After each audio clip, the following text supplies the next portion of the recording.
Bizge oxşayan karılarına suyu gösterip жүрсün.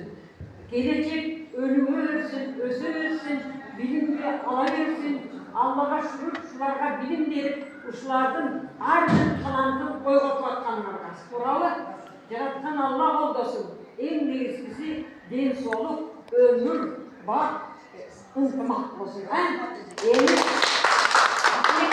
Bomar babas Kırgız yaratkan Allah'ın ötken Kırgız yerinden bir tekel ayıp koyup ak möngülü asqa olur asman diregenizdik ya Kırgızlardaki. Arka kulca ilgüs arası neyle geldi.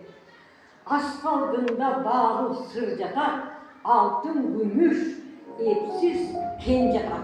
Buna şu yaşlıklarda bizim geleceğimiz görüyorsun.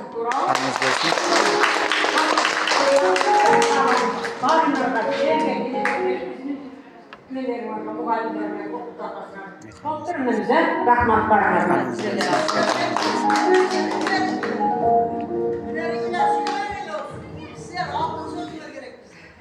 Otursun verelim. Benimle böyle aytatılan sözlerini kaçacağız, demeklerin iyiliklerini gördük. Emin Badar'ın sözündeydi, adama talant verildi. Tura, her bir adamda. Biri oşonu önüktürüp geçiştağın bir başka nerseden, oşonu önüktürüp, östürüp, özünün dengeline jetkerici adam olmuş gerek. Bunlar sizlerde oşon demeyerde açıp, önüktürüp, şu dengeli jetkirip, Ali dağı adıda köp dersler. Dağı Ali açışlar olmuş gerek sizlerde. Oşonday adamlar barkenler şu mektepteçi, rahmat oşlar, oşon malımlarga rahmat.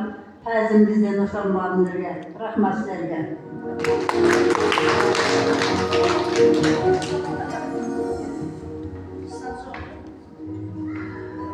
Yıllarlarda bana otursun, türlü. Sizin de bağırsın, mayravuz bilen, şu